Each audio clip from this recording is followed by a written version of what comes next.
Hello, আসসালামু আলাইকুম guys. আজকে আমি আপনাদের সাথে যে টপিক্সটা নিয়ে কথা বলবো সেই টপিক্সটা আমি আপনাদের সাথে প্রায় এই টপিক নিয়ে কথা বলি। টপিকটা হচ্ছে যে আমি প্রতিদিন মানুষের ওয়েবসাইটে ঘুরি এবং ঘুরে ঘুরে তাদের ওয়েবসাইটের প্রবলেমগুলো ফাইন্ড করার চেষ্টা করি। সো এক একজনের ওয়েবসাইটে তো এক একটা কিছু না কিছু ছোটো না ছোটো ভুল থাকেই। সো আমি এগুলা মানে প্রবলেমগুলো ফাইন্ড করে তাদেরকে আমি বলি যে তোমার ওয়েবসাইটে এই ওয়েবসাইটে ভুলগুলো আছে। ওই জিনিসগুলো আমি এখন আপাতত আপনাদেরকে দেখাতে চাচ্ছি না, কারণ উপর থেকে নিষেধ আছে। সো কীভাবে প্রবলেম বাহির করি বা কীভাবে কী করি, প্রবলেমগুলো কোন টুলসের মাধ্যমে বাইর করি, ওই জিনিসগুলো আমি আপনাদেরকে দেখাতে পারবো। বাট ওই বাকি জিনিসগুলো উপর থেকে মানা আছে, এই জন্য আমি দেখাতে পারতেছি না। Sorry for that.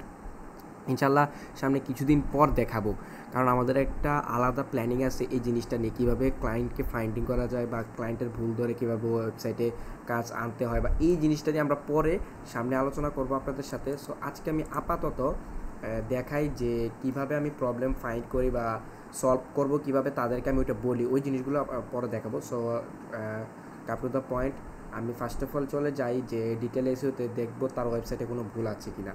সো ডিটেলসে ক্লিক করার পর আমি দেখতে পেলাম সবচেয়ে বড় ভুল হচ্ছে তার মেটা ডিসক্রিপশন নাই। সো এটা একটা বড় ভুল। এবং কি ডেন্টাল কেয়ার ব্রাক হেলথ এটা সমস্যা নেই, তার যেহেতু টাইটেল এটা কোনো প্যারা নাই, এটা সুন্দর একটা টাইটেল আছে। যদিও গুগলের মানে নাই, তারপরেও আমার মতে মনে হয় না পারফেক্ট আছে মোটামুটি। মাঝে মাঝে ইউজার এক্সপিরিয়েন্স ভালো করার জন্য গুগলকে ভালো না করলেও হয়। ইউজার এক্সপিরিয়েন্স ভালো করতে হলে গুগলকে খারাপ করলেও কোনো সমস্যা নেই, গুগলের কথা না মানলেও কোনো সমস্যা নেই, ইউজার এক্সপিরিয়েন্স ভালো গুগলের। সো আমি এখন ফার্স্ট অফ অল আমি এই ওয়েবসাইটটা একটু ঘুরি। মানে ওয়েবসাইটের সবচেয়ে একটা বড় ভুল ধরছি, ডেসক্রিপশন নাই। দেন ওয়েবসাইটেতে ফার্স্ট এটা তো মেবি এটা হোম পেজ মেবি নাকি, না হোম পেজ না, আমি ব্যাকে যাই। সো এটা তাদের একটা পেজ মেবি, আমি চেক করি। এই যে এটা একটা পেজ তাদের, হ্যাঁ ইয়েস। পেজে আমার মতে মনে হয় যে যথেষ্ট পরিমাণে কন্টেন্ট রাখা উচিত, কিন্তু আমার মতে দেখা যাচ্ছে যে তাদের পেজে যথেষ্ট পরিমাণে কন্টেন্ট নেই, জাস্ট অল্প কিছু কন্টেন্ট আছে। আমি দেখি তো এখানে ওয়ার্ড কাউন্টারে কতগুলো কন্টেন্ট আছে, কতগুলো ওয়ার্ড আছে।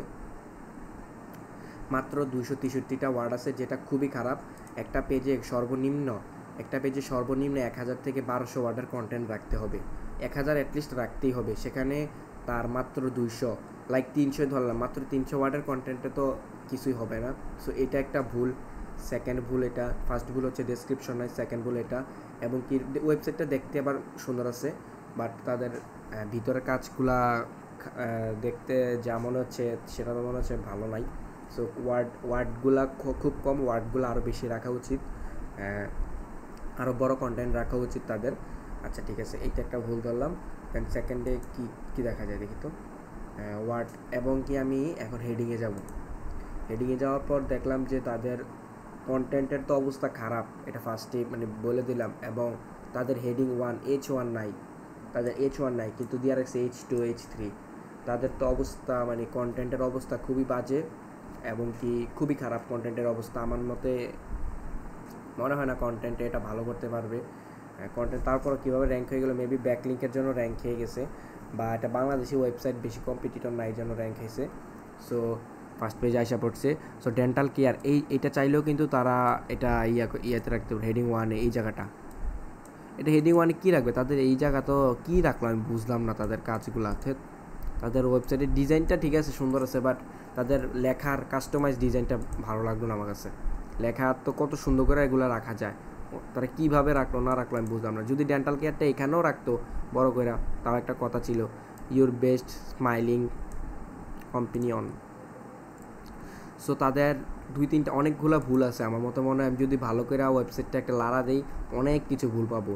সো আমি নর্মালি লাড়া দিলাম, নর্মালি একটু ঘাটাঘাটি করলাম। আচ্ছা ঠিক আছে, আমি একটু এসইও কোয়াইকে যেয়ে দেখি তাদের ইমেজে কী আল্ট্রাটেক্স আছে। একটা ইমেজের আল্ট্রাটেক্স নাই, যেটা দেওয়া এটাতেই নাই মেবি। হেডিং তো একদম অবস্থা খারাপ, ডেসক্রিপশন অবস্থা খারাপ। HTML ইস্যু, এটা ডেভেলপারদের কাজ।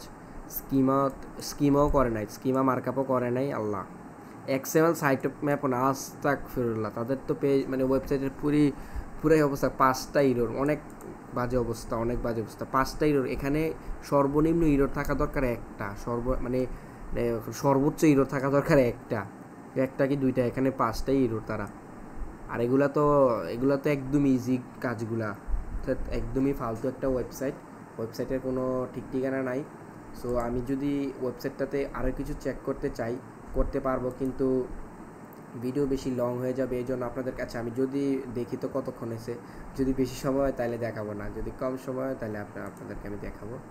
5 মিনিটের মতো হয়েছে, থাক আমি আর না দেখাই আপনাদেরকে। যে এটাতে আপনারা চাইলে করতে পারবেন, পেজ স্পিডটা চেক করতে পারবেন। আচ্ছা আমি একটু চেক করে দেখাই দিই আপনাদেরকে, একটু আপনাদের সুবিধার জন্য আমি একটু পেজ স্পিডটা চেক করে দেখাই দিই। আমার মতো মনে হবে পেজ স্পিডের অবস্থাটা জানি না, মেবি ভালো হওয়ার কথা পেজ স্পিড, কারণ পেজ স্পিডে আবার কী হলো। আচ্ছা এটা অনেক সময় আবার একটু লোড নেয়, পেজ স্পিড ছাড়া অন্যান্য ইয়েতে আমি যাই না, কারণ অন্যান্য এক একটা এক এক রকম। সো এটা খুব ভালো, এই জন্য আমি এটাতে দেখি। এটাতে মেবি একটু সাইটটা লোডিং দেখাচ্ছে মেবি। ঠিক আছে, সো আমি আজকে আপনাদেরকে এতটুকু পর্যন্ত রাখলাম। আসসালামু আলাইকুম, সকলে ভালো থাকবেন, সুস্থ থাকবেন।